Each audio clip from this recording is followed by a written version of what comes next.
going on. That's what I like about the NFL in particular. And now it's gotten college season, also college football. Also, it's ongoing all the time. Like it's never a downtime. There's always something going on. Well, yeah, yeah, yeah. Yes. It's and now that they got people like us who trying to be the media, they get an opportunity to keep. They get an opportunity to keep all that media going. Mm-hmm. In the midst of creating these off-season stories that they feel are important to their sport per se. So because they staying relevant even during the Olympics. And you know what, and that's sad because I believe that is a level of arrogance and competitiveness. Mm-hmm. They might not say it is, but it is. Yeah. I think that somebody is like, oh, because I don't know if it was purposely or if it was just like I want to say courtesy to let the Olympics fall back from the Olympics. Mm-hmm. And allow them to have their moment, or was it just the fact that it was airing on a certain channel and it is what it is? It could have been a little bit of both. It might have been a little bit of both. And but I know Winter Olympics is the one that hurts the most when they do that. Yeah. You know what I mean? Like you got it. Winter Olympics actually, now I won't say hurt, but it would help them if someone wants to constantly watch sports and they're just an avid sports watcher and it's just sports. I'm going to really continue to pay attention to the NBA because when I watch ESPN that night, I'm going to get glimpses of what was going on in the Winter Olympics. Summer Olympics, they trump. Yeah. They handle business. They got it. That fortnight, they got it. Especially when they start, and I believe that's why they start track and field on week 2. Yeah, and that's what really that's what captures everybody. That's what captures everybody, And I wish I could watch it. I wish I could watch the Olympics from I went skiing a few times. I've actually gone skiing. I've actually played in the snow, and snowboarding and everything. But the thing is, I wish I could watch from a perspective of outside of my race and color, if you understand what I'm saying. Yeah. You know what I mean? Because I want to know the perspective of waiting to see archery. Right. And water polo. So equestrian. Yeah. Equestrian. But I'm waiting on track and field because of my culture. Right. I'm waiting on basketball because of my culture. So I'm pretty sure they anticipate the same thing we anticipate. And speaking of anticipation, I know you all have been anticipating this show, which is now live. And if you came in with us, you did catch a peek of our conversations behind the scenes, and on the screens. This is as you all know, the No Jazz Show. NOJASS to this special. And I'm going to call it that because it's Thursday night, February 19th, special Thursday night, February 19th edition of the No Jazz Show. Make sure you comment, like, and subscribe, and you can follow us and watch this show on our YouTube channel at NOJASSSHOW, just like it's spelled on the screen. You can also watch it on our page, and the link is on our page on No Jazz Show. It's also on Huge Electronic. The link is also on the Huge Electronic store, and there's a No Jazz Show 2 page that I just came up with, and also my own personal page, DUPONTZNIVEK.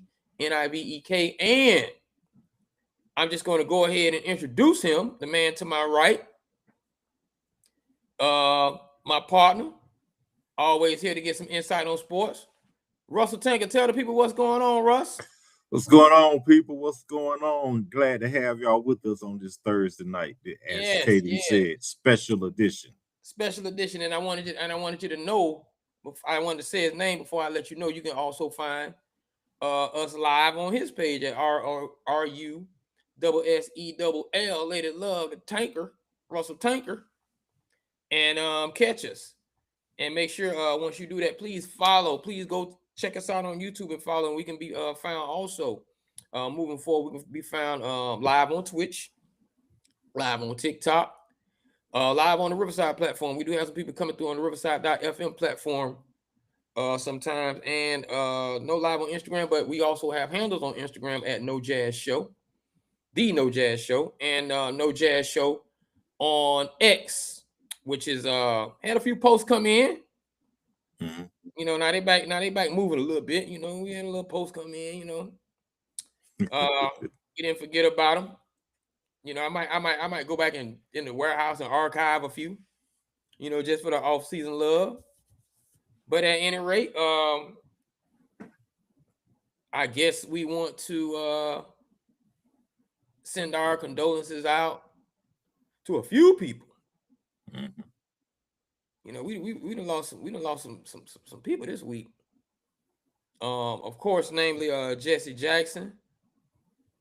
And then there was a Steeler, Rocky. Mike Wagner. Mike Wagner. I don't want to do that. Mike Wagner. Yeah, don't be killing people off. Yeah, I'm trying not to kill people off, man. Oh man, it was who was the guy, man? Look, actor guy. Vanderbeek. Vanderbeek, yeah. Vanderbeek, yeah, from Varsity Blues. You know, sports affiliated movie. That's where I know him from. Mox. Yeah. Mox. Right. He also, you know, if you don't know Mox, he also got the whipped cream bikini as well. So you know, man, but you know, I as I remember, I just didn't have them written down. I just know, you know, this week has been kind of going through that. Then we also have Demon Wilson.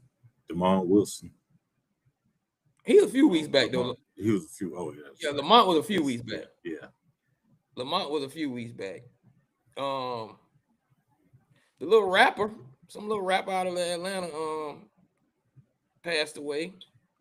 But at any rate, it's been one of those types of weeks. So, you know, I don't want to, you know, go on that without sending my condolences out to the families and anyone that we missed. You know, please hit us in the chat. Let us know what's going on. And again, we don't want anybody to ever forget to follow and subscribe, like, comment, and share.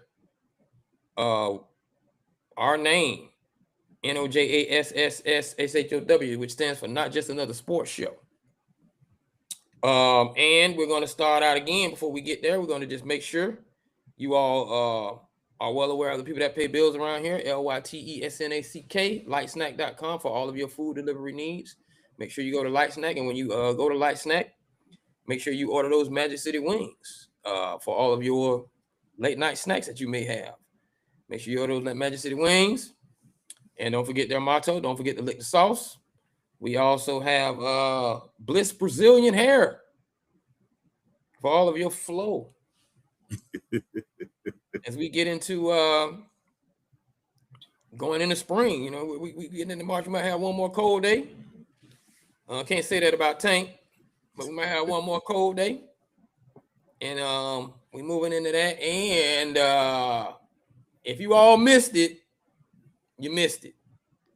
So I don't know what you did for Valentine's Day this past weekend, and I don't know what you did for Side Chick Day. But if you did not go, which is the day after Valentine's Day, other than the day before, both of them, really. But whatever you did, if you did not go to QUIKVISITS.com for all your lingerie needs and loungewear for your lady, I'm pretty sure she's on to the next guy at this point. Now she had somebody in her hip pocket anyway, just in case. Come on now. Mr. Fruit Arrangement. Mr. Fruit Arrangement was right around the corner, making sure she was straight. Now, we about to do what we do.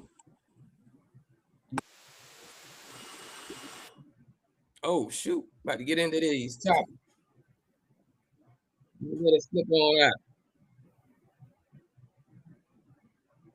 I didn't know it did that, but we are live now. Let's talk about it, man. I'm gonna jump right in to where I want to go. Where is that? Let's go down to Miami. Going down south. We're going down south.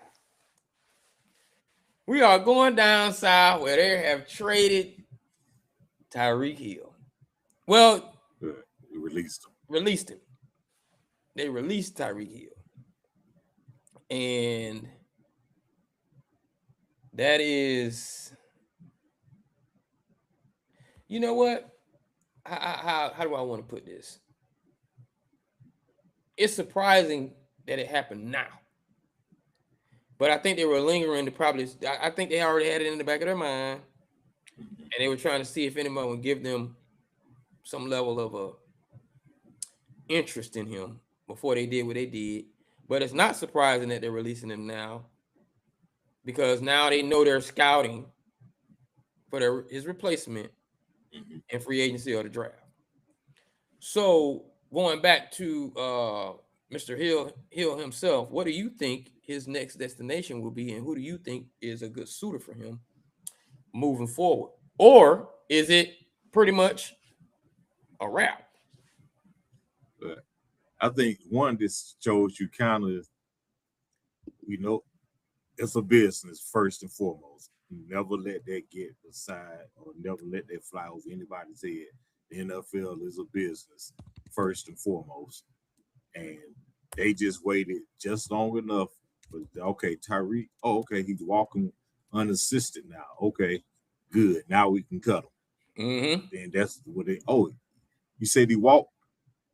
Did he using crutches? No. Did a cane? No. All right, cut him. And that's what they did.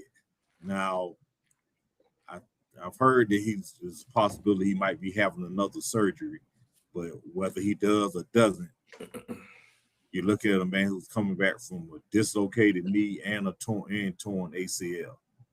And I think he tore more than one thing, the ACL and MCL.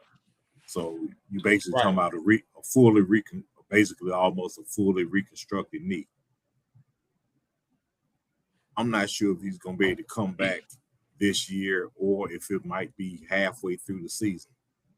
And if he doesn't have that speed and that burst make no mistake about it, that's what makes him special, or what made him special. If he doesn't have that or something close to it, he's just another under 6 foot, under 200-pound wide receiver that you might just have to put in the slot, because he's not going to run by anybody. He's not a threat anymore. And because his speed is what makes him. You didn't think that's why he had the name Cheetah. Nobody talks about Tyreek Hill other than having that speed and being that deep threat. If he is no longer able to do that to scare anybody, his value monetarily and also on a team period, it diminishes, exponentially, because he's not the most gifted natural receiver out there anyway. He's gotten better, but he's always kind of fought the ball. He's not a natural pass catcher. And without that speed, he's really nothing. He's nothing special. But as far as, let's say best case scenario, he does come back and he has that speed. Kansas City would probably be the best place for him because go back to Kansas City. They know him. He knows them. He's going to have that chemistry with Mahomes. Andy Reid knows what he can do and get out of him. And I think Tyreek will be open to going back. Now, someone else. Now, if he is Tyreek of old, San Francisco would be a good fit because San Francisco needs a wide receiver. And you know, my boys, they need a wide receiver. So, I mean, there's a few teams that he could go to and really help them out. If, again, that's all if he's still got his speed. If he's a 4-5 guy, is not the same. If he's a 4-4, okay, that's all right, but that's not the kind of speed that keeps you up at night. If he's back at a 4-3 or 4-2, then you got something you can work with. Carolina could use him. The Saints could use him. Anybody who already has a number one and has a poor number two could use Tyreek. Yeah, that's what I was about to say. Like, and I want to go back to your speed. So if he continues, let's just say the range is 4.2 to 4.2 to 4.4, right? Mm-hmm. He gets that back. We're looking at, okay, we understand that now X is still number one receiver is still in the mix. But if he's high 4.4s and above, I don't even think with injury, I think his body is still 4.4 to 4.7 at the slowest. And you have a bona fide one, say Minnesota. Minnesota got a 2 already, though. Jordan Atkinson. Minnesota got Minnesota. What I'm saying is Minnesota has Jordan Addison. Yeah. Does Minnesota have someone that is going to take the safety with them at a 4.5, and you got JJ just getting everything? That's what I'm saying. So even though you have Jordan Addison, you know, we don't know. Dallas doesn't know if they're going to do Pickens. If you still running top 4.7, if she'd have taken the top off, yeah, you know, CD and anybody else is ever just playing around underneath that. Now, what you're doing if you're playing like that is you're making Tyreek Hill believe, or he's at the understanding that you might be 45 to 50 receptions for the season. This is, you know what I'm saying? Like yeah. And is he willing to take that? And is he willing to take that? And you're talking about the money also. What kind of money are you going to pay? Are you going to sign him to a 1-year deal? Hey, prove it. Let's see what you got. Because he's going to be 32 this year. He turns 32 in March. Right. So you can play around for 1 year or 2. You can play around in Houston. You can play. You can play that game in Houston with him and Nico. You can play that game in New England. Yeah, because Diggs is gone. And he might be able to get in some 1 sets because they don't really have a bona fide. They just got some youth. Yeah. So, you know, I'm just kind of looking at if he doesn't have his old speed, because we don't know if his old speed is injury or his old speed is age. Yeah, because he's a fast twitch athlete. And also, you got to look at the money that, because of his age and the money, and he's made a good amount of money. We don't know what he's done with it, but we also know he's got multiple kids that he's got to take care of also. So that's going to factor in. Yeah, that's going to factor into his decision also. I believe that he's going to want to take the highest payout, even if there's not a whole bunch of reward as far as, hey, we're gonna win, because he's got those responsibilities he got to take care of. And I guarantee you, his contract is going to have incentives clauses. Like he gonna have some serious. Get 60 receptions, and we're gonna get this how many yards. Yeah. Get 1,200 yards. Get 10 touchdowns. Do some damage. Do some damage. Right. I would play around with the yards because the yards game is when I get it, I know I need to be getting going. The reception game is still left up to somebody else. Yeah. I would play around with the yards in the incentive area.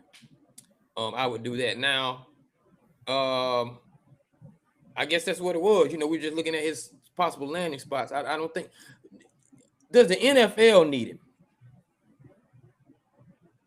No. That's really what we're talking about. Like, there are certain caliber, and the NFL has actually done a great job of this. There are certain caliber brands of athlete where you're going to land on a team, regardless of what you've been going through, regardless of, as long as your situation is not too hard to bear in the media, such as domestic criminal type stuff. As long as he's got a few of those. So, and he has a few of those. So we can push you out. But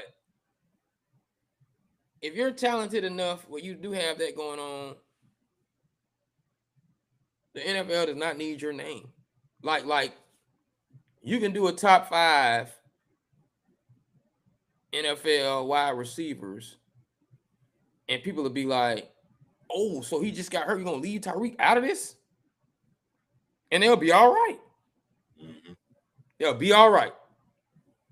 So I was just wondering if you felt like the NFL needs him, because that's the situation that a lot of receivers who still want to play find themselves in, where the NFL doesn't need you. Yeah, but I think Kansas City would be a good spot for him to go back to. I think that'd be the best spot for him. Right. That'd be the best spot. Now, staying in Miami, his quarterback. Somebody else got that out of there too. It was a linebacker. Yeah, Chubb. Nick Chubb. Not Nick Chubb. Bradley Chubb. Bradley Chubb. Got out of there too. Now somebody's gonna get him, but he got 24 sacks over the past two seasons. Oh, I think he's going to Frisco. That he played. Yeah, I think he's going to Frisco. I think Chubb, even though we should have been talking about Tua first, I think our linebackers are so brittle.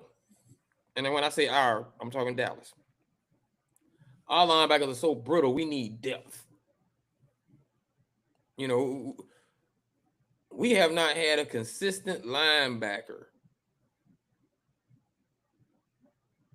stay off IR or miss 4 or 5 games in a long time. Yeah. Long time. It's been a while. Yeah, so I know he's going to go do some interviews in Frisco. Even if you don't get him, he's gonna do some interviews in Frisco because we need some LBs, and that might be the position where the Cowboys would say, okay, this is where I'll concentrate on free agency so I can go in the draft and go get my other safety, cornerback, defensive end, pass rusher, for now in the future. And he could go up the road a little bit and stop off in Jacksonville also. Could go up the road a little bit, stop off in Jacksonville, because Jacksonville also, and that's what I'm thinking about, the linebacker, situations in the NFL. He never had too much edge. Hey, he might like that humidity. And take that 3-hour drive up to Tampa. They're not needed. I don't know if he's stuck on the tropical side, but Yeah, because what's his name? get a Lord look is up there. yeah, Lord is available. It's leaving Jacksonville. He's a free agent. So yeah. But So you said he what has some about landing Tua? spots. Yeah. Now Tua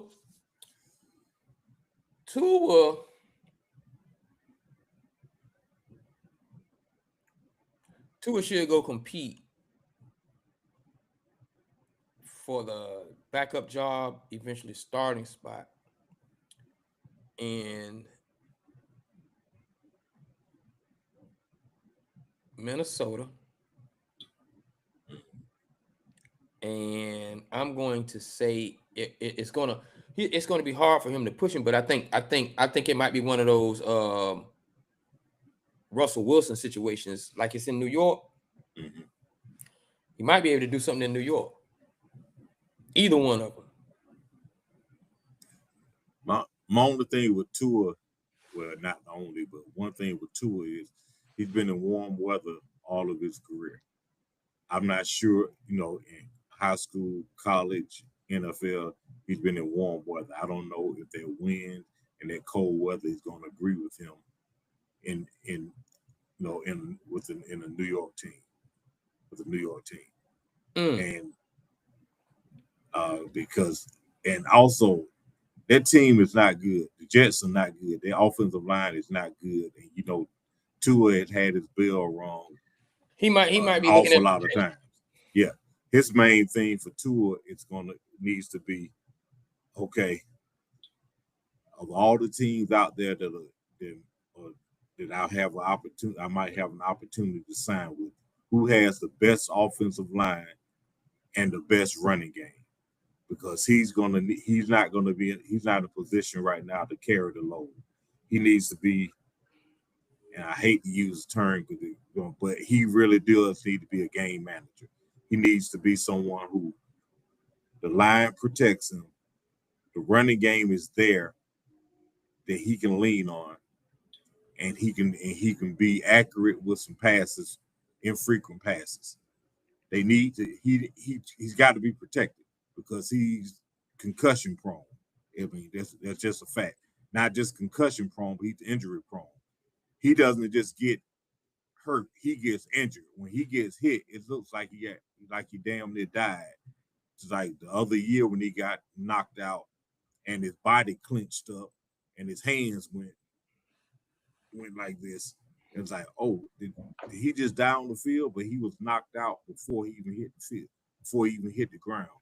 So he's got to be looking at that. He's got to look at scheme and offensive line, and really, who's going to pay Tua more than a 1-year contract, maybe 10 to 12 million?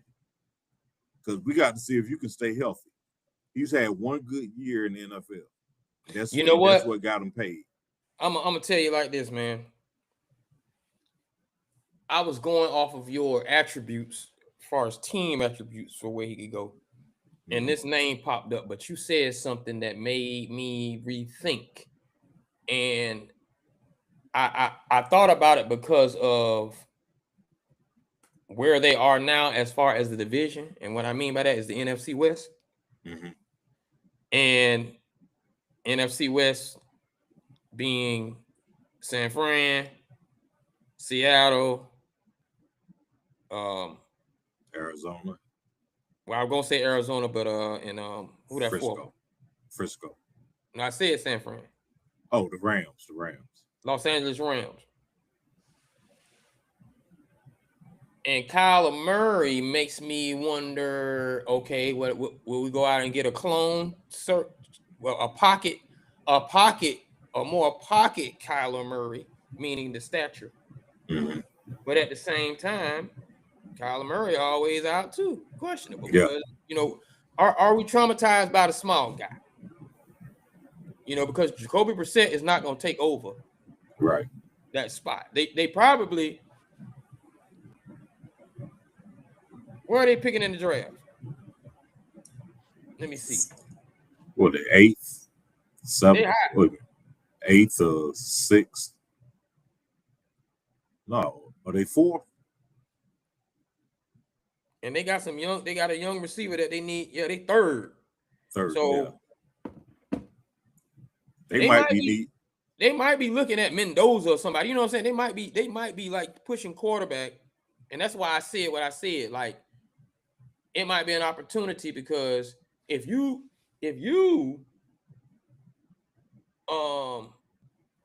pick a quarterback at third, and I'm just hypothetically saying they go with Mendoza. And this is not me even saying Mendoza is worth the third. I'm just talking about you are pushing the ideology that you need a quarterback. You're going to get Tua because you can't keep Kyler Murray and say, "Hey, I want you to groom." Nah, that ain't happening. Like you gotta go ahead and get him out of there because you don't want that friction. So you got to get a Tua who's in a more desperate position than a Murray. Hey, you come in here and start a few games, get this little young man ready to take over, and you understand that's what you're doing. I can see that because he's a more pocket passer than Kyler Murray, but it's not what you want for the future either. Yeah, You know, so and they've got no line either. So Murray is hurt, gets banged around a lot. Tua is going to get banged around even more because he can't get out the way.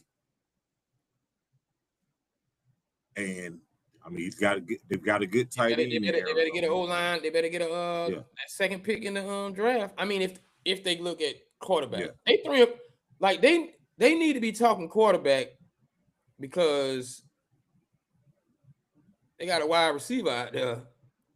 But he's not been. I mean, he's flirting with the B word. No. He's flirting with the B word. Here's what's happening. He's flirting with the B word and is going to get the excuse, I've never had a quarterback. I guarantee they're going to allow him that grace. He could have easily been a D-Hop or a JJ Jettas who can, no matter who the quarterback is, who's straight. They're not going to judge him off that. They're going to say he's never had a consistent quarterback to groom him because you're right. He's skating.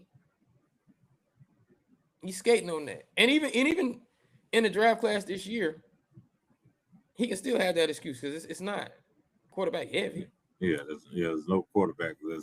There's Mendoza who's going to go to the Raiders. Then you got Simpson. Still think he's going to go to the Raiders. You got Simpson from Alabama who is really a low first round pick in my opinion at the most. And if they were to grab him at 3, that's what you really call overreaching because there's nothing special about Simpson. And he's only played once. He's only had one season, so 300 some passes. So he's not ready anyway. And now with the new offensive coordinator, what's his name? Oh God, for Arizona. Yeah, the offensive coordinator, Paul Hackett. Paul Hackett, yeah. Okay, well, I mean, come on, man. So Arizona's screwed anyway. But yeah, Tua. It's rebuilding time, boy. Yeah, Tua needs to be coached up as a backup somewhere with the opportunity. Definitely that. But I'm worried about his health. Seriously, I'm worried about the next hit to him might be his last one. It might be okay. My bell's ringing and it's still ringing and it's been 6 months. He might be like Cap Rooney in Any Given Sunday. Man, my vision's cloudy. My head's ring. I got these headaches. I got brain fog. I don't know if I can get through this. That's like Tua, right? If he gets one more shot. I feel you, man. And before I make that last statement on that, I want to make sure everyone knows that we are live on all platforms, that being Twitch, that being Facebook, that being YouTube, that being TikTok, Make sure you follow and subscribe, like, comment, and share as we continue on with the No Jazz Show live. Now, lastly, on that subject,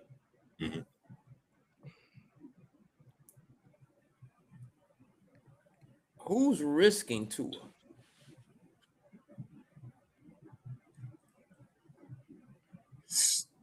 The Jets, because they're the Jets. Because they got to have what is it? What is it from Raising Canaan? The streets need a body. The Jets need a body. The Jets need a body, and it's not going to be a lot of money to get Tua there for a Justin Fields type deal. 2 years, $30 million. 2 years, $20 million. 1 year, $10 million.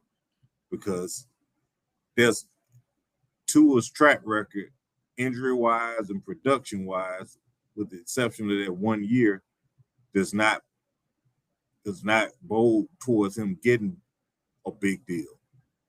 Hey, you get a 1 year, proof it. You get a Daniel Jones deal. You come here and if you win out, hey, we'll do something we'll extend you. Because he's a damn gamble, man. He is a true gamble. Every hit really and truly could be his last. In every aspect of gamble, he's a gamble. Now, speaking of gambling, and I kind of like it. I kind of like it because I don't like it, but I like it, but I understand, but I don't like it, but I like it. But I like it. But I don't like it. I want to get that straight. But here's what I'm saying. Super Bowl MVP. This joker 23 years old, Kenneth Walker. They put him in free agency. See, and a lot of people are like, oh, that's crazy. See, I said this on the last episode. Make sure you catch that last episode. I said this on the last episode. We be hanging on to these players off name too much. And I wish I had the data to because I wish I had the data to say, okay, let's look at what they did productivity when we released them and what they did if they would have stayed, right? You know, those who stayed, that extra, and those who we released. I think these teams are the best assessors of what they see. See, we sitting on the couch, fans. Oh, Kenneth Walker, Super Bowl MVP. Why would you do that? And this is not me knocking Kenneth because he's still young. My thing is, I should not be able to, because that's what sports is. Sports be lingering. Let me letting people go. The people who know are saying, hey, your value to us based upon what we need in order to keep moving forward. And we've seen what it is. You know, and we got somebody behind you that probably didn't get the touches, and we feel they can do the same thing. Remember that train? I want to go back a few years ago. Remember how that train was moving after Clinton Portis in Denver? And it seemed like any back can get back there. And, you know, so I'm not saying that's what Kenny is, but I don't like it. I like it. I don't. I tell you why I don't like it. And I'll start with like you said, hey, we got another back. Chardonnay blew his knee out. So you're gonna be risking putting your running game in the hands of a guy who's not even gonna be a full year removed from blowing his knee out. Chardonnay looks good as a better pass catcher, but he didn't have it before the injury, and I doubt he has it after. He didn't have the burst and that speed that Kenny Walker had. Kenneth Walker is only 23 years old. Kenneth Walker has been productive in spite of the offensive line not being great the previous years. Kenneth Walker hasn't been hurt. Kenneth Walker, when you fed him the ball in the postseason, when there was nobody else you could give it to, you could split the load. He put up over 100 yards in every game. He powered your offense to winning the Super Bowl. And it's not, and I'm not only he's a Super Bowl MVP. You got to keep him. You got not that. I'm looking at the back. I'm looking at what his intangibles are. I'm looking at his age. Why would you? I don't think you should let him go. I think you need to keep him. Sign him to a 3. You go ahead and do like this because they already like the shortchange running back. Running back is finally starting to make its return, and a good running game is your quarterback's best friend because you can hand the ball to him, you can toss it to him. Kenneth Walker needs to improve as a receiver, but that's not why you're paying him. That's not why he's back there. He's a bell cow running back. He runs hard. He's fast. He's got legit breakaway speed. He's got vision, and you saw, particularly in the playoffs and in the Super Bowl, he continually was able to pop it outside when you didn't think he should be able to, because he's got that kind of speed, and that kind of speed doesn't grow on trees. I think they need to go ahead and sign him to a 3-year deal, possibly, or 3 or 4 year deal, and see how it works out, because Seattle's gonna look a whole lot different without him in the backfield. And I'm also sure they're looking at, hey, JSN finna ask for some money, and we need to make sure we got all we need, all we got, because Darnold is signed. He's on. This will be his 2nd year of his 3-year deal, so they don't have to worry about Sam Darnold. He's on a team-friendly contract, only $30 million a year. They're gonna have to pay JSN, but JSN is also effective because they're running game day. You got, like we always like, you got triplets. You got JSN, you got Darnold there now, and you got Walker in the backfield. I don't believe that you should mess that up. So yeah, I would keep him. But in the meantime, since they are not going to franchise him, Pittsburgh, y'all need to get on the phone. Free agency starts next month. As soon as the clock strikes midnight, there needs to be an offer sheet to Walker's agent. Hey, he go $40 million over 3 years, and with 30 guaranteed.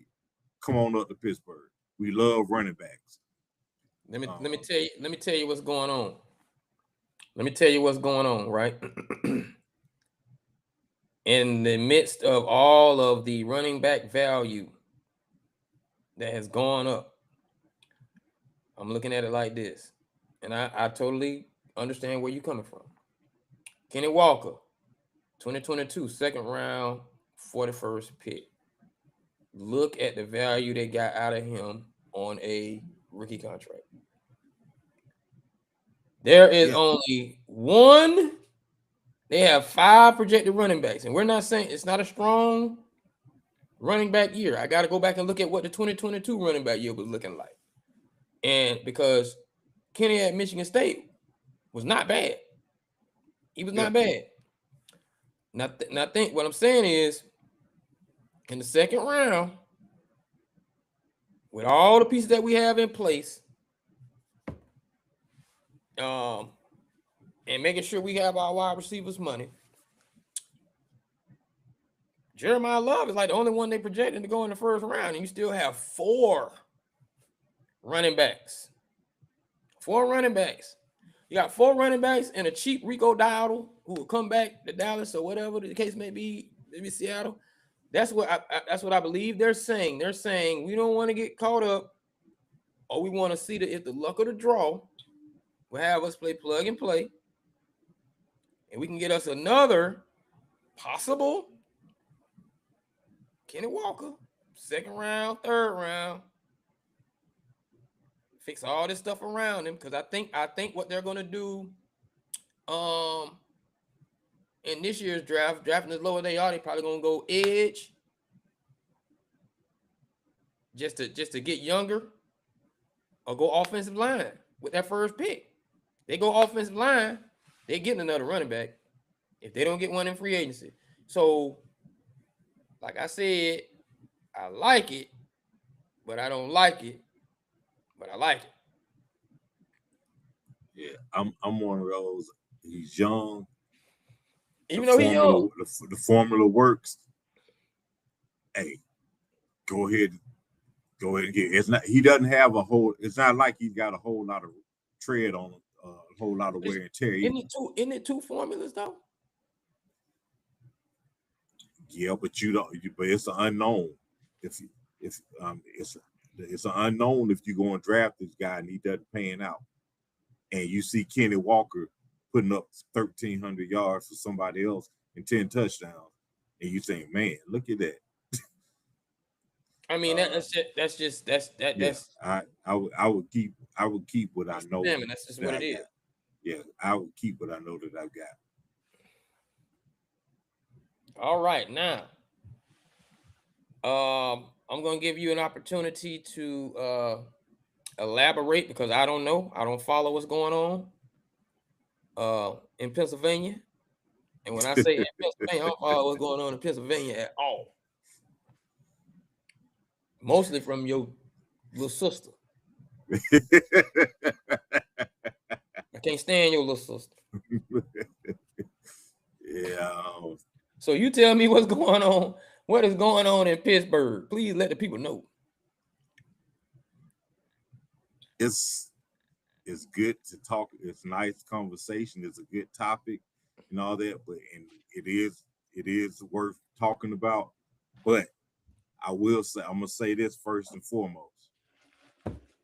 Nobody who's being discussed and nobody who's talking is an active player on the roster. So it really don't mean a damn thing to the team, to be honest. You know what I mean? Because James Harrison is not playing. Joey Porter is not playing. Ben is not playing. Marquise Pouncey is not playing. They have nothing to do with the product that's going to be placed on the field next year. Now, that being said, I agree with what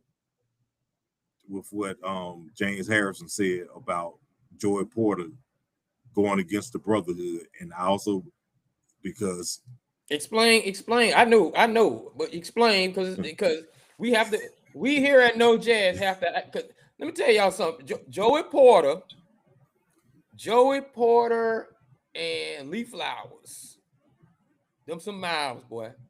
Yeah. Them was the miles. Them jokers would talk. But anyway, explaining how Joey Porter. I mean, Joey Porter basically came out and said that Ben Roethlisberger wasn't a good person, and that he shouldn't have said the things that he said about Mike Tomlin. That's what all this started because Ben Roethlisberger and James Harrison both said that they thought that Mike Tomlin was time for him. He probably better served being elsewhere. And also Harrison said that he thought that Tomlin was a good coach. He didn't think he was a great coach, and he didn't think he was a Hall of Fame coach. What you think about that? Because he reported he doesn't have, and I think this goes back to that conversation we had last episode. He said he doesn't have any disciples. Yeah, that, and also his regular season record, you can't fault him for that. His postseason record is where Tomlin falls short when if you want to start saying elite in the postseason, because we know your money is made, your reputation is made in the postseason. You can be a good or great regular season coach, but playoffs, you need to at the very least be a 500 coach, but ideally above 500. He's got 2 Super Bowl appearances. He won one and he lost one. Thank you, Rashad Mendenhall, but no. But So he had. I think there's some credence to that, to that aspect, as far as Tomlin. If you want to, pick it, say there's a chink in the armor, but I think that Porter, and the thing that the Steelers have always been good at doing for the most part, is keeping things, behind closed doors, even if not just current players, but past players. You don't hear any of the Steelers of the 70s saying or talking negatively about anybody who was on their roster. You don't. Tank, the Steelers of the 70s don't know how to work their phones. Hey man, look. Don't do that. You need to stop. No, don't you do that. Even back then, in the 80s. Steelers of the 90s and the 2000s know how to work them phones and get on that internet and on that social media. In the 80s and 90s, you didn't hear them talking about each other's teammates. And all they ever said, all you over here from how many of them most of them are still alive, so don't even try to do that. No. How many Steelers? Because I know one. How many Steelers made network panels on sports pundit shows to talk about remember, because this is some gaps. How many of them 70 Steelers made network television sports shows to talk about the fact that they had not showed up in a while? You got two. Terry Bradshaw. And who else? Yeah. Lynn Swan. But Lynn Swan was a sideline guy. Yeah. But my thing is this. He took OJ's spot a little bit. Come on, man. But you can't. I think them boys were mad too. They was mad. Come on, you can't act like they were mad. But I don't think Porter should have addressed that. And my thing is, with Porter is, he talked about not being a good person, not being a good teammate. He said he was my quarterback. I won my only Super Bowl with him, so I love him. But he's not a good teammate. Porter was only with Ben for 3 years. He saw young Ben. He didn't see older Ben and elder Ben. When he came back as a coach, it was different. He was coaching defense. He didn't have anything to do with what was going on in the offensive game with the offense. Everyone else, no one said. Even AB came out and talked about being a good teammate. We know what AB is, AB, but he tweeted it out this past week. Porter got a Super Bowl ring on that first one with Mike T, right? Yeah. Okay. Oh, he got the one. He got the one at the end with Coward. He got it with Coward. Yeah, at the beginning with Coward. At the end with Coward. But I don't think he should have said that, because he didn't know old Ben who matured Ben. He got young Ben.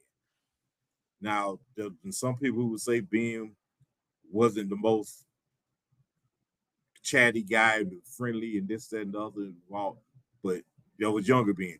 Harrison said, I think Ben was a good teammate. Ben's a good teammate to me. Ben's also my friend. Marquise Pouncey came out and tweeted it. If you against Ben, you against me. That's my quarterback. Ben did everything he needed to do. And the thing I respect about Pouncey saying that is that's an offensive lineman to the core. Regardless of what happens, you don't say nothing. You don't mess with my quarterback. My job is to protect him on and off the field. They had. Hey, I was listening at this stuff. So I know they had some fights in them locker rooms. Like, I know it's friction. Yeah. Because there was some success there. So with success, it's behind the scenes friction. Yeah. And that's any sport. I get it. Yeah, I don't think that it should have been aired out. But at the same time, like I said before all of this, none of those guys are on the team, on the coaching staff, or anything. So as far as what goes on this season, that has no impact to anything with that. Nothing at all. It's, for lack of a better term, it's a bunch of old guys yapping. You know what I mean? But my only thing with this is, with Porter saying that, now it brings up, we already know what happened with Belichick and Kraft as far as not being first ballot Hall of Famers. Now the people saying, okay, you're gonna do it to Brady too, because Brady was tied in with all that. Now, does this also affect being a first ballot Hall of Famer? Because they said he wasn't a good teammate, and you know what's really gonna happen to being what they're gonna discuss his off-field indiscretions in his first 2 years, even though he was never indicted or anything. But that's what I believe. That's what's going to come up with him. And I do believe that's why Ben hasn't had any endorsements or anything. Ben just got football money. Ben doesn't have any off the field money. But yeah, I think it's crazy that they did all that and they aired all of that out. I think that's something that should have been handled in the group chat. And I do believe that Cameron Hayward, who it was his podcast that Joey Porter started all that. I believe that he should have done something or said something or made some kind of gesture. It's like a I don't know about any of that. And instead of just letting him go on and talk, because it's a bad look for ex-teammates doing all that. I got guys that I played with that I couldn't stand, but nobody else outside of teammates, outside of a friend who was a teammate, would know that I couldn't stand that person, that individual. And hey, I'm gonna tell you like this, man. And you know, and I know, just like I try to tell these people in that in these cowboy groups. I call these new type of fans DEI inclusive. We got some real soft people. mm-hmm. We got some very soft people who we've included. I don't know if they was born in the 90s after that, or they always was like that. Even, we have some very soft people who don't understand that there's a type of fan who understands that you, Tank, are rooting for a franchise that don't have that same conversation as Arizona has. We don't have regular season conversations. Yeah.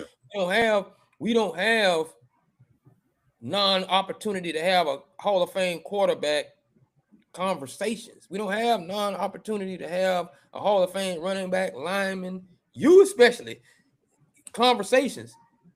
We don't have opportunities to have conversations about our coaches. This just started, nothing against Mike T, but this just started in his era. 10 wins. Yeah. That means we're trying to figure out how to include this as a means of, hey, but we're still this. While you know and I know there's a team out there that almost had 7. Mm-hmm. That's really what this stirred up about. That's what all of this is brewing off New England, damn near having 7. Yeah, you got some franchises with very few, but you got 8. A couple of franchises. It would have been at 7.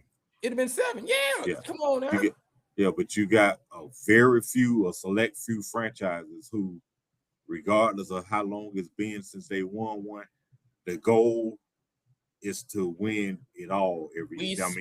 That's the standard. January football.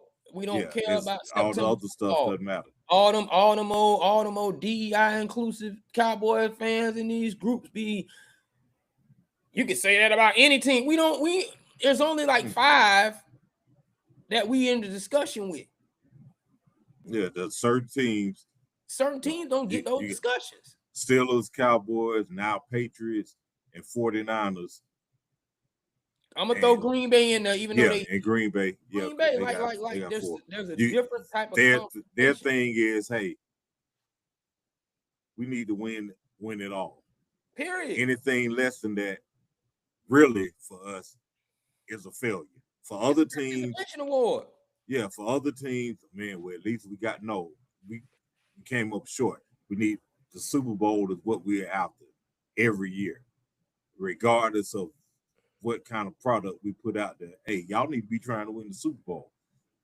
Them boys, and see the Steelers. I like the fact that they're saying what they're saying, and I like the fact that everybody protected everybody on that team. Yeah. I root for a franchise where I don't want to say nothing about the franchise too tough, because I still want to be able to come back in this glorious facility. You know, you start talking about us, we got too many people who kicking people out for negative vibrations off saying what we saying. See, y'all boys still can go and visit the Steelers. We got some old weaklings who be scared to say, no, we got some old we know we got some old weak people where the strong people be scared to say what's on their mind. I want to get that boy. I want to talk to that boy. I want to say something to him, but he making millions of dollars carrying a purse. And I don't know if I really want to give him some pointers on how to get over the hump. Like, yeah, the Steelers alumni have a college type mentality about the team. They show they're always there in practice. They would offer guidance to these guys and say, "Hey, man, you want you to do this or just applaud and cheering them on or whatnot." They show up when they come back every year at spring training. Every year during training camp, there's a plethora of former Steelers who are there, seeing what's going on and trying to give some motivation. Hey, y'all got to get it up there. Same way Mike Wagner said that, and Franco said, hey, you look at certain players and you tell them, hey, you could have played with us. That's the same thing that's going on now. Yeah. See, we don't have that in Frisco. Yes, we got the photo op. We have the photo op, sideline, alumni, opportunity. They do show up for the players from a visual perspective. But them boys have adamantly said, I don't really know if I can say anything to them, because they different. I can't speak to them how we spoke to each other. Mm-hmm. I can't speak to the 70s guys, Bob Lilly and Randy White, them too tall to come in there telling them, oh nah, this ain't it. Yeah. This ain't it. And we get it. You can't do that now, man. So I understand. I feel everybody's side, what's going on. I understand where they're coming from. But just like I said, you can't have that conversation. That's two different conversations at certain franchises. Mm-hmm. And you know they're going to have that. You know they're going to have that level of feeling coming out of their heart about them Pittsburgh Steelers. Now, I want to ask you before I get into this, Ben Roethlisberger, eligible for the Hall of Fame next year, 2027? Yeah. Is he first ballot or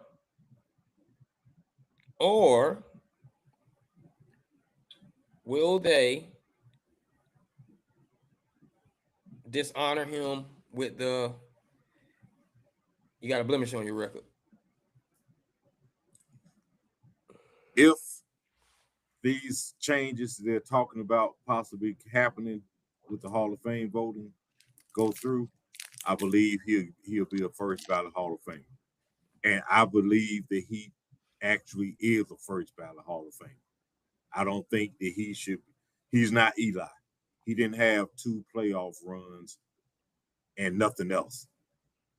He was consistently one of the top quarterbacks. He's got a 5,000 yard season. He's got multiple 500-yard games. He's got multiple 6 touchdown games. He's one of the winningest quarterbacks, not just of his era, but in league history. He's top 6 in passing yards and top 7, I believe, in touchdown passes. Put him and in there. win. Put him in there. Put him in there before Tom get there. Yeah. And let Tom and Eli be, because he's of that era. And I think Peyton, Tom,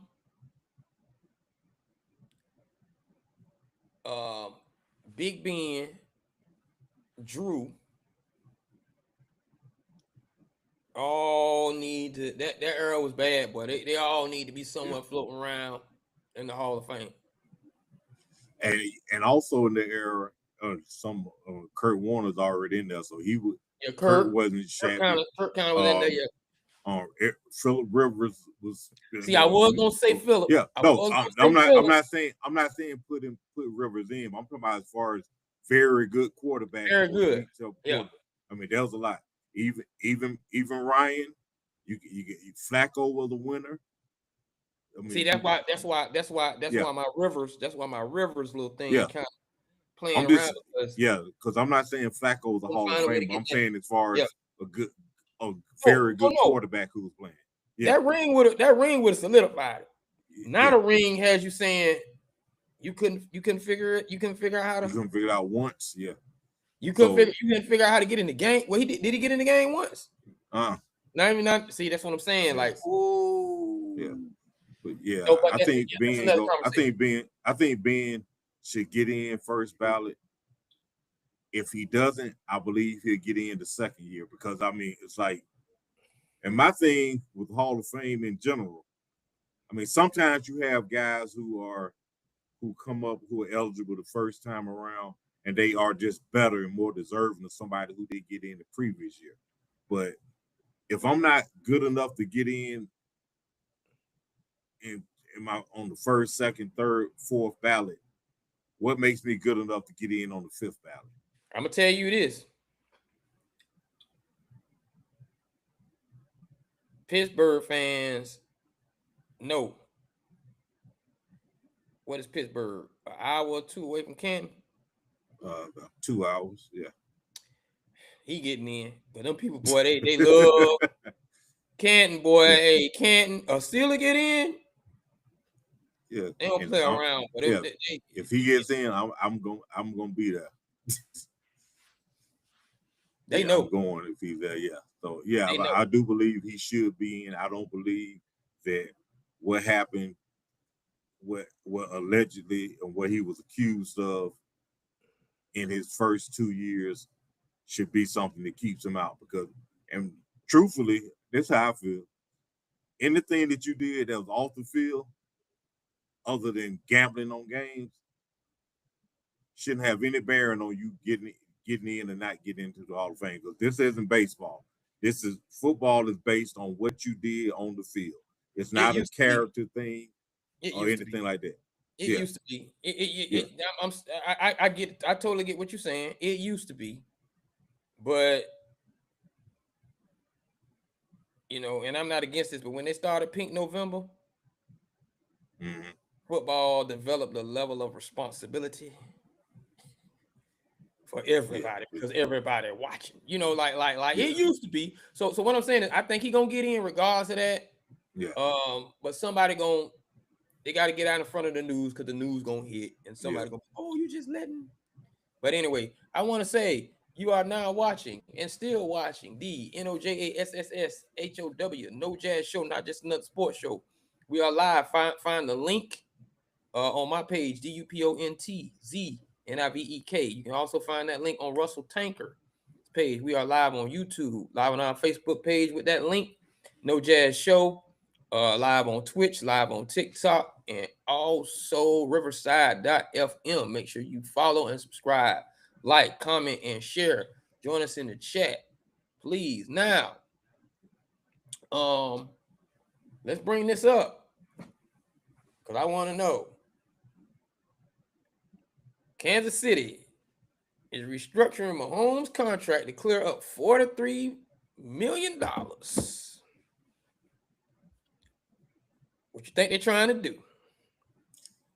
And, if I was a conspiracy theorist, I could say, hey, Pat might have said, hey, Tyreek told me he feeling good, and he think he'll be ready no later than after the first month of the season.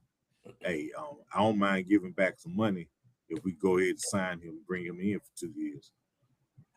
I mean, and Kansas City needs to upgrade offensively and defensively, and that $43 million is really going to help them. I do believe they need a running back. There's one running back out there who really fits well with what they do, and that's Travis Etienne. If Jacksonville does not retain him, even though they should, Etienne would look real good in the backfield with Mahomes, and hey, it would look good. So I think they are already preemptively making preemptive strikes to bring in some top flight talent, because they are not going to waste the rest of Mahomes' career. He's putting up pretty good numbers, but we're not getting to the ultimate prize, and we don't know how much longer Andy Reid is going to coach. I think they're willing to go. Kansas City is willing to go all in to bring in whatever they need to get them back to the championship level, and they're definitely going to get some offensive linemen. So AFC West. I think they're ready. AFC West, the San Diego Chargers, the LA Chargers. LA Chargers. Some folks hit you. I know, right? Some folks hit me for saying that. The team to beat. I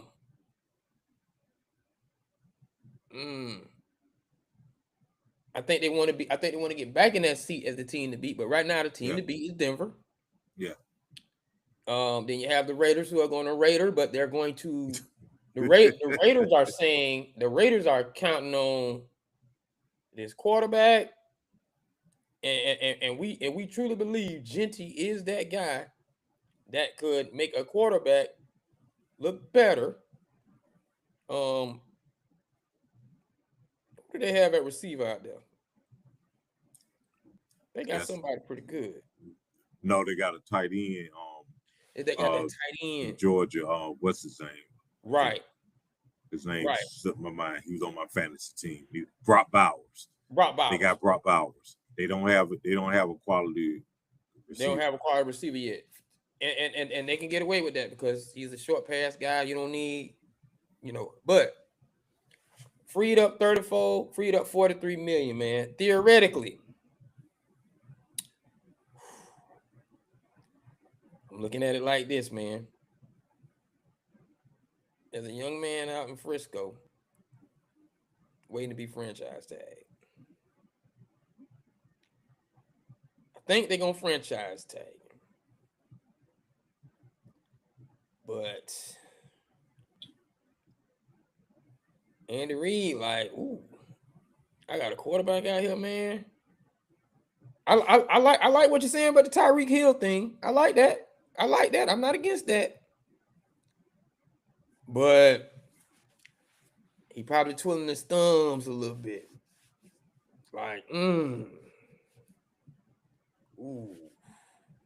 This look kind of good. Then there's my theory.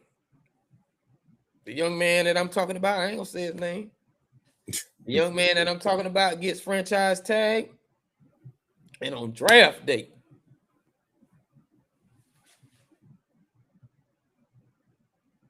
they trade with this team and go get the other boy on the other side.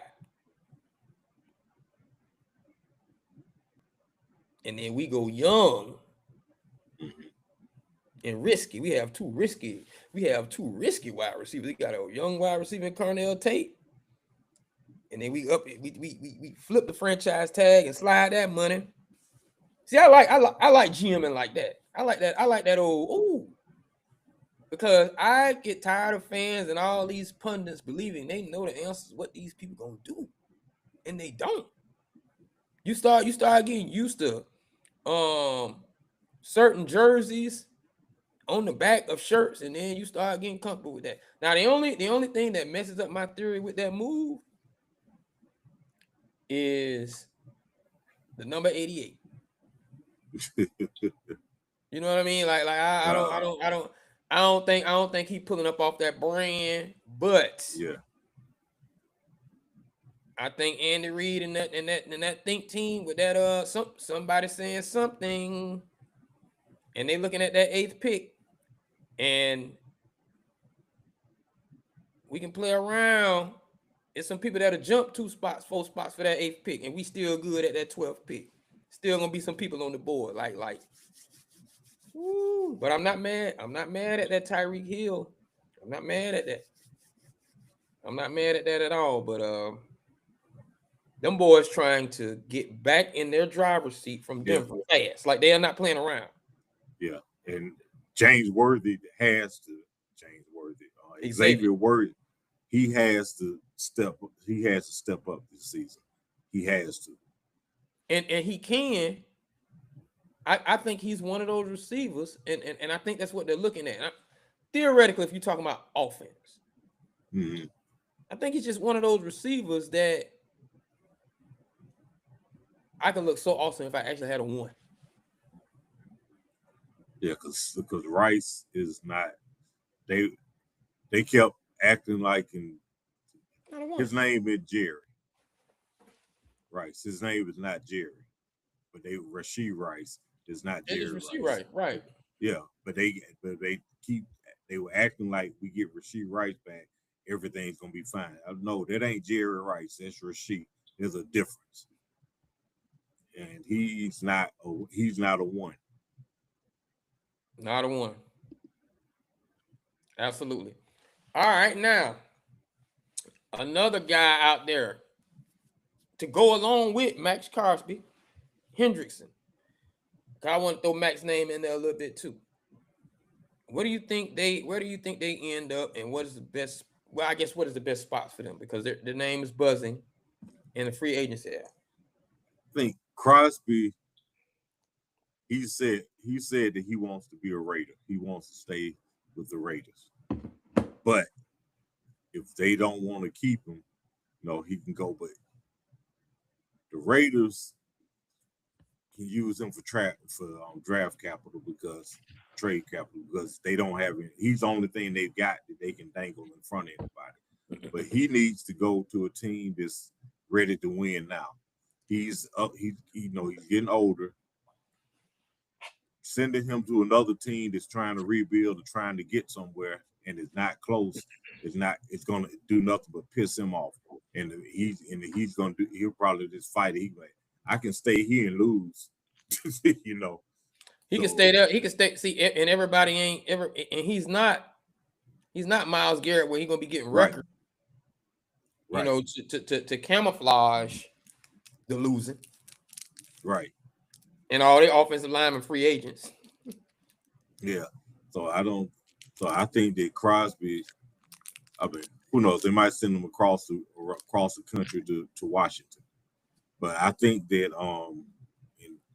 who's the other you asked about? Hendricks. Hendricks' issue is he was hurt this year. After getting the 1-year deal, he was hurt this year, and he's going to be 32. So now you're looking at a guy who's getting older and was hurt this year. And is his production going to start going down? Is he going to start being more prone to injury? That's what GMs and coaches, particularly GMs, are going to look at as far as if we should sign him. Are we going to sign him to a team-friendly deal, or are we going to really put some money into it? Because he's a late bloomer. He did pretty well in his last year with the Saints, and then when he got to Cincinnati, he took off. But when you watch him, he's a high motor guy. He's got a lot of effort in it, but you don't look at him and say, okay, he's got this particular thing that makes him able to do this. He's not a guy who's fast, who's going to beat you, with speed rush. He's not a spin move guy. He doesn't have Aaron Donald's hands. He just fights, and he gets through that. He's got a decent rip move, but he's not. His numbers over the past 2 of the past 3 seasons say elite pass rusher, but he's not elite in as far as his athleticism. So if you can stonewall him, you can stonewall him because he doesn't have those extra special physical gifts that makes him freakish. If you know what I mean.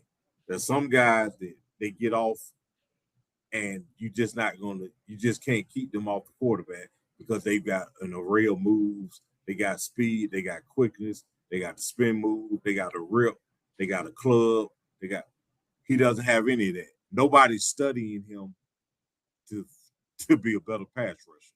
And I'm not saying he's not a good player. Nobody's studying him. Nobody's studying him to be a better pass rusher. Nobody's studying him to be a better offensive lineman. He's not keeping any offensive lineman up at night. Right. He might keep you up. You might not be able to take that 2 or 3 hour nap. And it's not against Hendricks.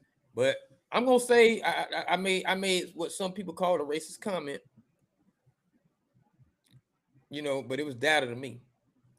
Mm-hmm. But I was just wondering, Nick Bosa. Then, as far as anchoring the line, you got Nick Bosa. Mm-hmm. Then it tails off for a long time when it pertains to a certain hue defensive end anchoring a Super Bowl team, a Super Bowl defense. That's all I'm saying. It used to happen all the time 40 years ago. In between that, that was still 40 years ago. All them Howies, Howie Long, Steve McMichael, who my boy with Steve? When Michael was going to go, Dan Hampton. Dan Hampton. Jim Burt. AFC Championship game. Rulon Jones.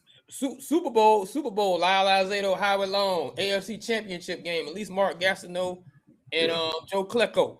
At least Rulon Jones. Yeah, so all I'm saying is when choosing these guys, that don't mean nothing, and why you gotta bring up that? Hey, that's all I'm saying. I don't want to. I'll even throw them killer bees in there, even though they don't have a name. Mm-hmm. I'm giving all kinds of props to Bob Lilly and Randy White. 60 years ago. Yeah, that's Hendrickson just works hard. I mean, he works hard, and I think they be in on too many tackles. Yeah, playing up here. I don't think there's going to be a big market for him unless it's a team that needs to say, hey, we need a bookend. We need somebody else on the other side. That's all. We got one. I don't think you're bringing him in at 32 to be your lead dog on the line. That's questionable to me. If you're trying to win a Super Bowl, if that's your goal, that's all I'm saying. You got Michael on one side. You could bring him in on the other side in Green Bay. I thought they had somebody on the other side in Green Bay. They lost him, but you can. Yeah, you could bring him in. He put him in the rotation. You can. Can't be mad at that. You definitely put him in the rotation. Now, speaking of the rotation, let's run on in here to this topic. You know what? I'm not gonna go there. Yeah, I'm gonna go there and then go here. Let's talk about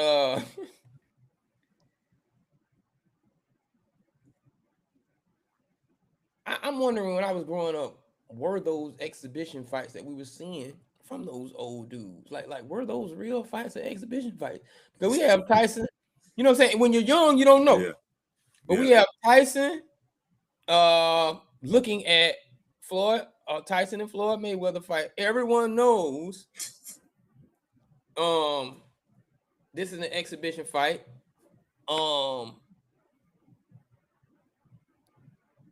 You have and I want to put all this in the group.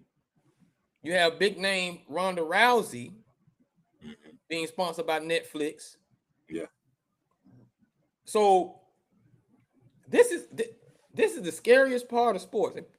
And people thought I was playing when I put up a post about the gladiator and how the Greek gladiator situation. I'm gonna bring that up later. I'm playing with it now. I'm gonna bring it up later. These sports are peaking so fast with new people to where your old hot people feel like, oh, we're going to do an exhibition match because we know we draw crowds and y'all haven't been drawing crowds. This is like Stone Cold Steve Austin and The Rock still having to come back for WrestleManias. Yeah. You know, this is it. I'm gonna bring it up when we bring it up because it's gonna lead right into it. But are they getting out of hand with this? Like, because I know the Mike Tyson and Floyd Mayweather thing is an ego trip. They probably was sitting down on the couch saying, "Oh, if I had streaming in the 90s, if I had that money in the 90s, that stuff you was doing, I would have had your money." Man, please, Mike. Man, please, Mike. You couldn't. I birthed you. Boy, don't try me like that. I made that happen in the heavyweight category. You came along, and I'm not taking anything away from it, but it's almost like they was bantering with each other like that, and then a light bulb came on and said, "Hey, let's do this. 3 rounds, 4 rounds." I'm like, come on, man. Are you kidding me? Yeah. I just don't see I think it's ridiculous. You know, two completed weight class, they would never have met in their prime because Mike outweighs him by like 70 pounds. I think it's ridiculous. Mike actually had people in Floyd's weight class in their prime. Like Mike is Iran Barkley. He might have been too heavy, but it's some Michael Carbajal. It's some what was his name? Pee Wee Pernell Whitaker kind of Michael Aaron. Like that's like Mike fighting Pernell. Yeah. In his height. Yeah. It's fighting Sugar Ray. Yeah. He's trying to stay too long. Yeah, I don't think that it is. At least if you're gonna do this, have it be somebody. Have it be in your weight class. That's how you know it's like crazy. Yeah, and it's the exhibition, and it's worse than Rocky when he fought. What is this? Thunder Lips? No, he was wrestling. No. The last Rocky Balboa when he fought. Oh, when Tarver. Yeah, when Antonio Tarver played. Yeah. I can't remember his name, but it's one of those exhibition fights. What's the point of an exhibition fight? You're in there. Are you fighting to win, or are you fighting just to keep somebody getting hurt, or what? I'm telling you what the point is. The point is we're looking at. You're gonna go. Oh, that would have been a good fight. Oh, that would have been interesting. I'd rather see it on AI. But what you're looking at is. I'm just saying. What you're looking at is the two boys the two young white men that's running that just got beat up by punched to death. I don't remember the name, but him. You're looking at them making all this money. Oh, the Paul. Jake Paul. Yeah. And you know whose fault it is? It's our fault because Floyd and Mike gonna set that up, and all them ladies and all them jokers gonna still go get on that Netflix and go to a bar and go make them people money off this man. This is what we gonna do. Yeah, it's just It's what we gonna do. Mike is in his 60s now. We don't need that. Floyd is in his 50s now. In Floyd is about 59. Floyd got to be about 50. Or he 49 easy. Yeah, hold on. He's because what is it? He's 50 and 0, and I think he's 50. But it's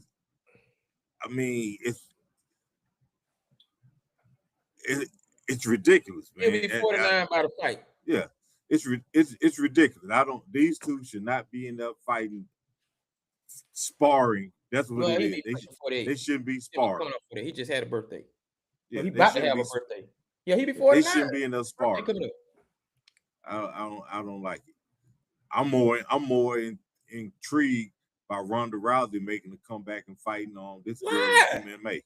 I mean, at least that had some sizzle, but and you know what? Nothing against Ronda, but when she did the Entourage movie, yeah, we should have been seeing Ronda by this point being a Marvel hero.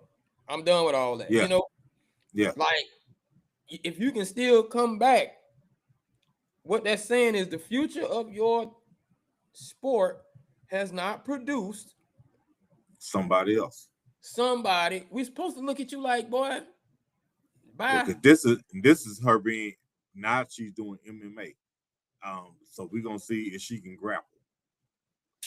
Because she was a boxer. So now we're gonna have to see, can she grapple? Can she get down on the ground? Because this girl, I can't remember her name, she's a kickboxer. She's a kickboxer. Excuse me, Ron. I saw what you did to Turtle.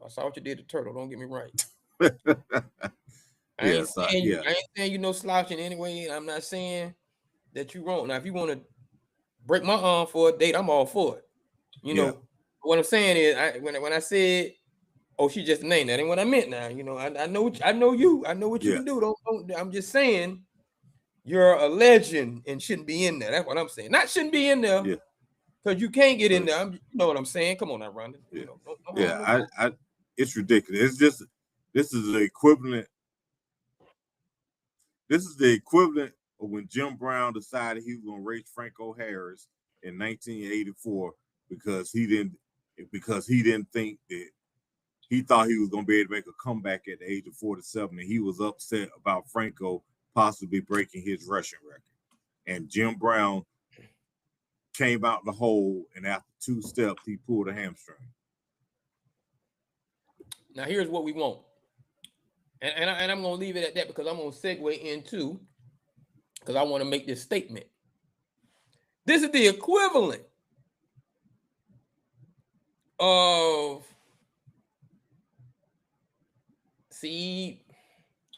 when I'm going to say about, this is the equivalent of like because it was still pretty good when they was 40. So I'm not gonna say they needed it. There was some slow ones, but there was still some pretty good ones hanging out in there. Year 2000, maybe 2010, and then beyond. But at any rate, this is the equivalent to saying, "Hey, Dominique, MJ, dunk contest getting kind of slow. Can y'all come out and it's gonna be different now. It's gonna be different now. We're gonna let y'all use trampoline. You get one dunk with a trampoline because we know y'all still can do your flare. It's just your leg. You know, that's what this is equivalent of. You know, you can't be, the youth still produced. Yeah. The youth still produce. You don't have to go back and reach back to go find somebody to do something for you. Now, I said all that to say, is the NBA All-Star Game another useless All-Star Game like the Pro Bowl? I think the Pro Bowl and the NBA All-Star Game are different. I do. But because one, you've already gotten beat up. Yeah. You know what I'm saying? And I think the mastery of the playing, as we stated in another one, from both ends, you're negotiating some deals. You know, oh, if you do this, let me show you this. NBA All-Star, it's easy to play a pickup game. It's easy to play a competitive pickup game rather than it is a collision sport. That's all I'm saying. That's why I say it's different and ask it to be competitive. Yeah, But I cool. said on a post, or on a short, that it need to have NBA All-Star. I mean, it needs to have a level of incentive to where, and I'm just gonna say East and West. I'm repeating it again.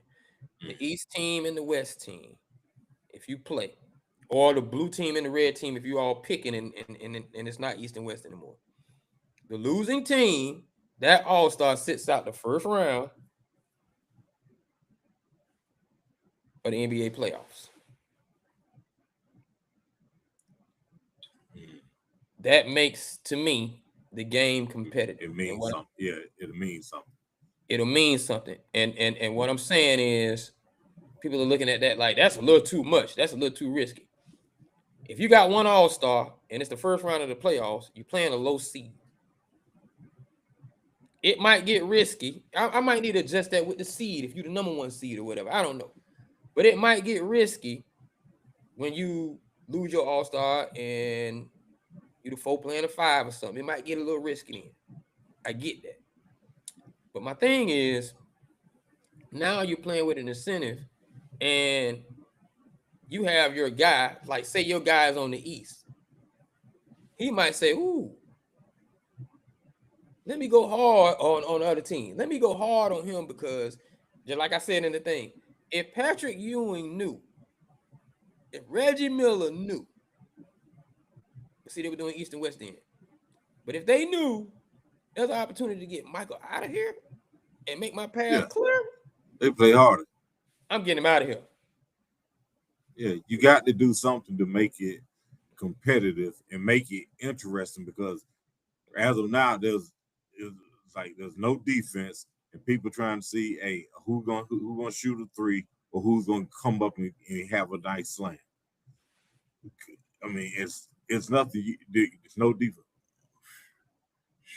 You know, it's not even a pickup game because there's no kind of defense whatsoever.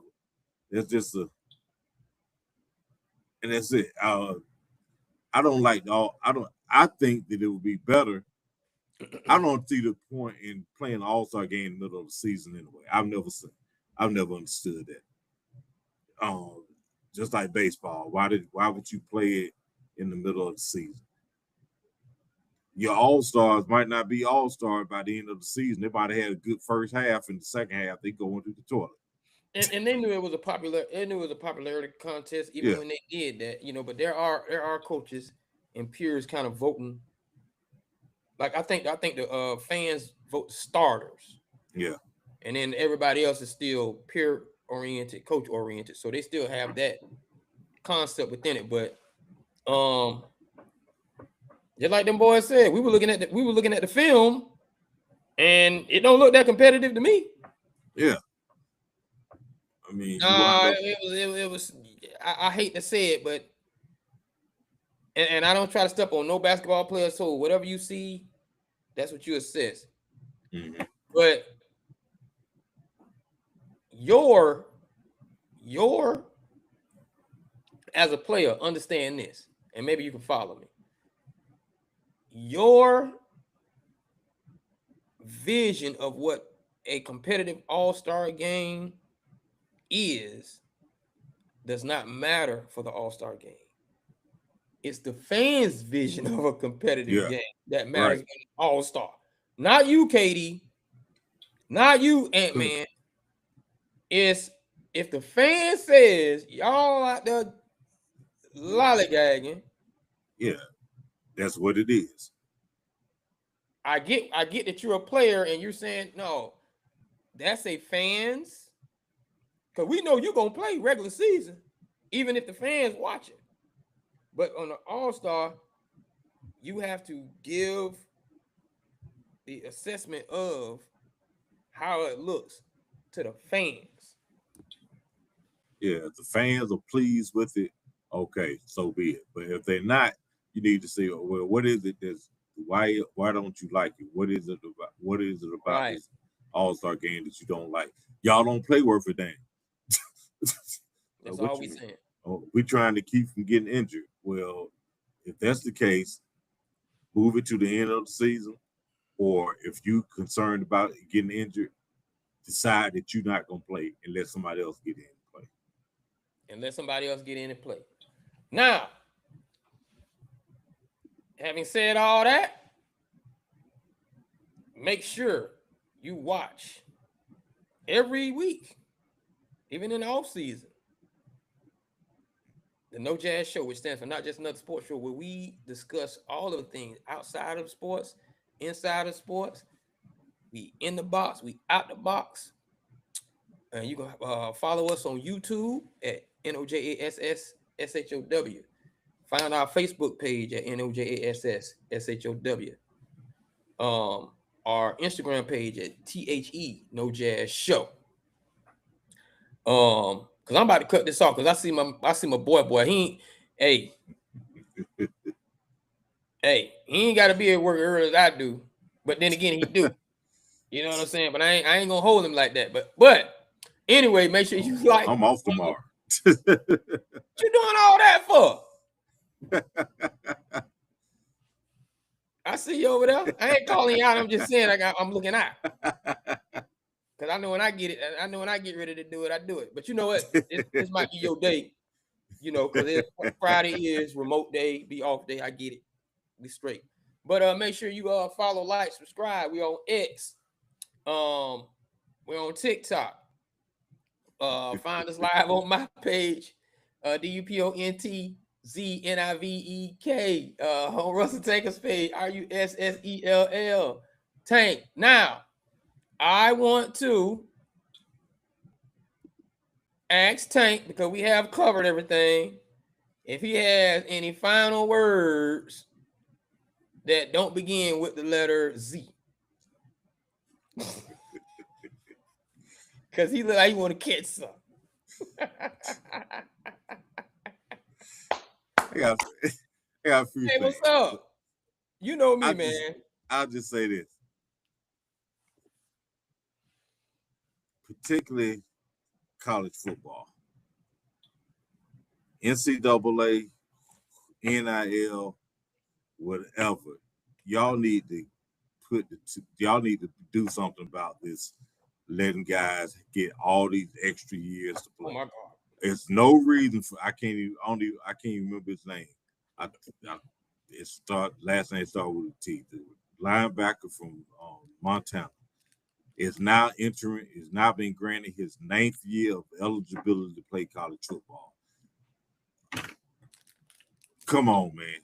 I don't care if he's had a season-ending injury twice or 3 times. You got to draw the line somewhere. For me, 5 years, because after your 5th season, that's it. I don't care. If you blew your knee out 4 years, you only get 1 year to play. We not letting you get all that. I'm sorry. 9 years, he ought to have a PhD by the time he graduates. Are these guys staying on scholarship all these years? Are they on scholarship? Are they taking full loads of classes? Are you a beyond grad student now? Or you just playing ball and then you dropping the half part-time, after the season? I don't understand it. Why are you giving guys this much time to play college football? And some of these guys some of them might be getting a little NIL money. It doesn't make sense. After your 5th season, that's it. It's a possibility on a very, very, very rare occasion, you might get a 6th. But this boy been in school damn near a decade. He entered college as a teenager. He wasn't able to drink. He's going to leave college almost a 30-year-old man. Probably married with children. Super Give me a duper damn. senior. Yeah, it's ridiculous, man. It's ridiculous. He came in, let's say he came in at 18. He's gonna be 28 years old when he finishes. No military. Come on, man. He didn't go overseas doing a missionary trip for 2 years with BYU. It doesn't make sense. They gotta put a kibosh on this, man, because it doesn't make any sense. And they also need to stop these kids from transferring in the portal because they don't get to start somewhere, or they want to go somewhere else because they don't like it, because all the pretty girls they showed them to get them to come to their school, they weren't paying them any attention when they got there because they already had a boyfriend who was the starting fullback. You know, so I don't know. They need to do something about that. Do something with the portal, do something with NIL, and do something with all this, not extra eligibility, excess eligibility. There's kids in high school who are probably missing out because want to play another year college football. Y'all got to do better. NCAA, you got to do better. You got to do better. You've always messed up stuff. Now you had the opportunity to do the right thing, and you screwed that up too. No, put a kibosh on all this excessive eligibility, and put a kibosh on all this hopping around, basically job hunting, going to a different college every year because you couldn't start here, you couldn't start there. If you've been to 3 schools and you still hadn't won the starting position, maybe it's not the school or the coach or the program. Maybe it's you. Maybe it's you. Hey, shout out to 2 things. Well, shout out to this. Shout out to the word kibosh. Woo! Only on not just another sports show will you hear the word kibosh, because we know all of y'all. We know all of these people on social media and the internet are visual learners and they like videos. You couldn't have put that word kibosh in a typed out post, and it would have left the building without anybody seeing it. But Tank threw that kibosh in there.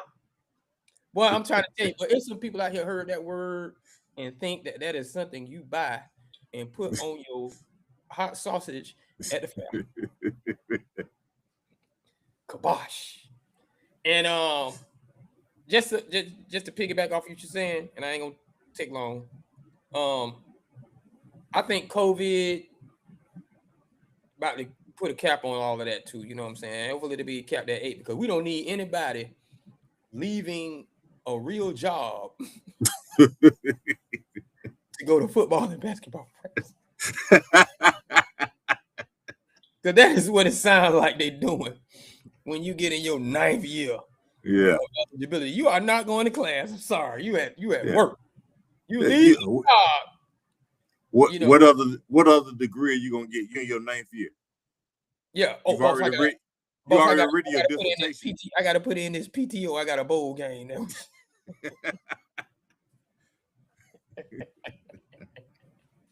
That's crazy. That's crazy. But at any rate, for my final words, mine might be a little hit refresh because I'm going off the topic of sports. But as I said earlier, man, we lost an activist. You know, a lot of people want to. He was never into politics. He was never into finance. He just ran for president twice. We lost Jesse Jackson this week. And in the midst of losing Jesse Jackson, man, I'm trying to tell you, every conspiracy, every plot to make him look good, plot to make him look bad, somebody saying they knew him, it's a photo op, all of this stuff is coming out. And even on Black History Month, that's why I'm kind of not disagreeing with a lot of the history that's coming out about it. Especially with us as a people still feeling like all of this political strife that we're having internally as a people are coming out. And so MLK's name came back up. Mr. Jackson name came back up. Booker T. Washington name came back up. A whole lot of things have come back up since the 60s. So what I'm saying is this. And I might even put myself in the mix of this too. As I stated before, and I don't know if I can say African American anymore because I heard African American is about to be obsolete. So an obsolete term. But at any rate, we as African Americans, while African Americans still exist, I think that it's time to, like I said, we gravitate towards the visual. We gravitate towards the visual. We don't. I'm not saying we can't read. It's just we gravitate towards the visual. We need to see the visual of it.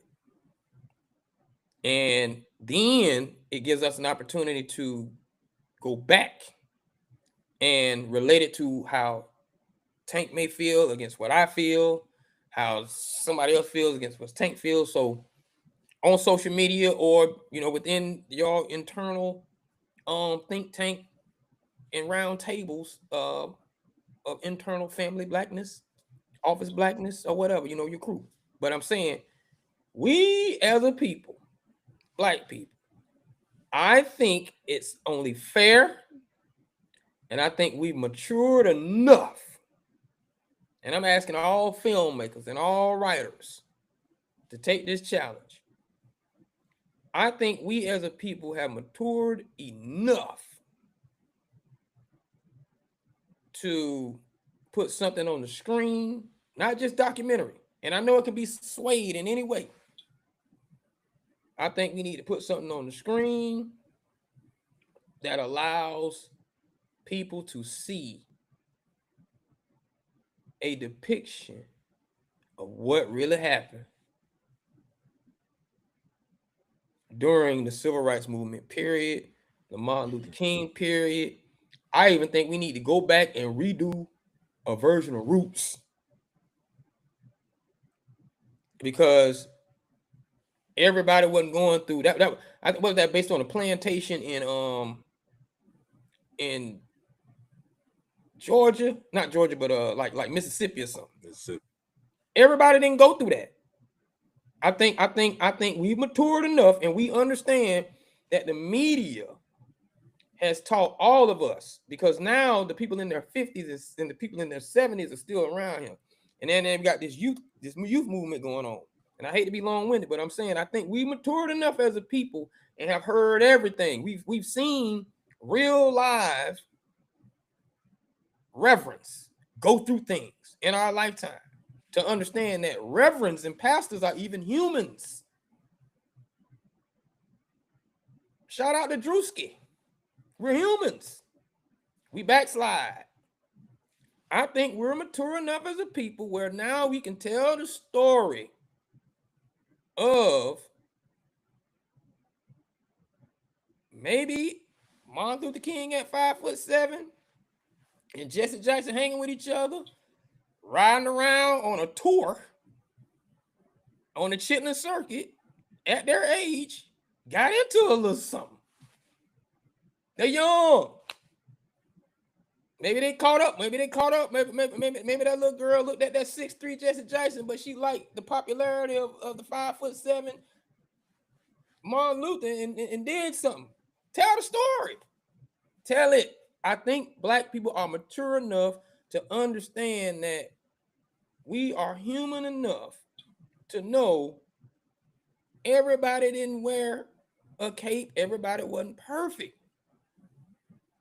Everybody is not monolithic in the African American community. They were arguing with each other about ideologies. Malcolm didn't get along with all of them. People didn't get along with what Malcolm was saying. I think we deserve some level of depiction, and you take it for what you want to take it for. If you don't like what he did, another filmmaker, you get it. Pick the stories. Tell another truth, because we are aware that somebody gave us a truth to believe. And we sitting up here arguing about and going back and forth about something somebody gave our grandparents that they handed down to us. And now we're digging in and finding all this information, and we throwing it at each other, and we get mad at each other about what we throwing at each other. And it's open to feeling for yourself. But like I said, everybody don't gravitate toward those books. Everybody's not gonna read that. Everybody ain't feeling all them documentaries. But I saw what they did get. I saw what they did want to see. Film it. Put it out there. Let people gravitate toward that, and then it might make them go grab more information in the book. Because a lot of things I do see, people be like, oh, well, the book said more, and I go grab the book. Right. You know what I'm saying? But I think in closing, we are just doing a whole lot of, oh, I don't like this version of this person in 2026. Well, this is what he was doing in 1996. Oh, well, my ego won't allow me to believe what you're saying. And we yelling at each other. All of us are victims of something somebody gave us. And our ego.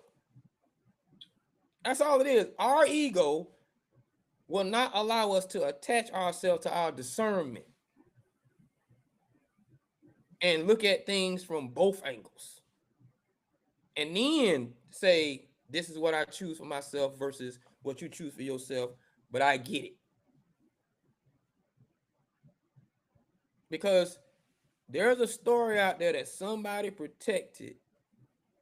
And I understand why they protected it, because we probably weren't ready for that. People need to know, why is it always so comfortable for them to put reverence in front of our face? Like as if we don't have engineers, as if we don't have finance people, as if we don't have people who are entrepreneurs and billionaires back in the 60s and the 70s, as if we didn't have people who went to court and had slaves get back on their plantation and create chattel slavery forever.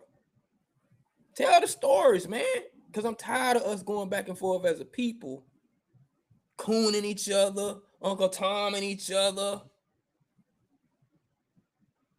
You know, you cannot expect a society of people who said, I'm going to make my child better, and you sent your child to a PWI, and your child come out with a conservative mindset, versus a child that went to HBCU and they're more liberal. You set that child up for that for good reason, and you set the other child up for that for good reason, but y'all clashing back and forth. That's crazy to me. I'm tired of arguing with my friends who don't see it the way I see it. And people might say, you shouldn't be arguing on social media anyway. No, it's not that. It's coming to a conclusion to where we really be battling like this internal thing going on, and a lot of these truths are being revealed. That man probably did not get along with him at the end. MLK probably did change his mind. Why? Jesse probably did get touched. Ralph probably did get touched. Ralph probably was in a situation to say, hey, my family need to be protected by this. Probably was some communism and some Marxism. Probably was some people saying, hey, I don't want to get on the bus with them no more. We just figured it out. Tell the story instead of arguing. And using that man in the White House as your reason to keep it. We got something we need to fix internally. Yeah.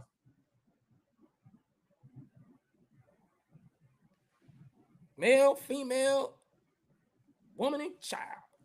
Churches, all us. Universities, all us. We need to fix it. But anyway, this has been the No Jazz Show. NOJASS. I thank you for joining us. I thank you for coming out.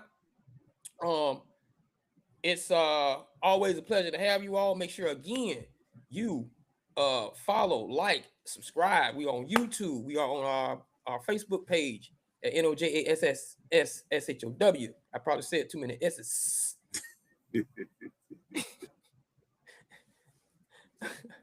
But we are on X. We are on Twitter.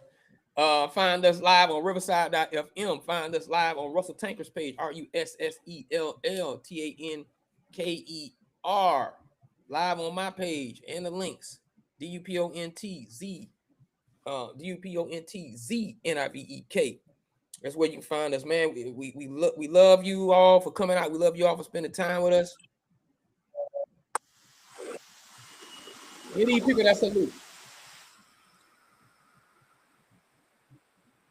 I'll let y'all later. Holla.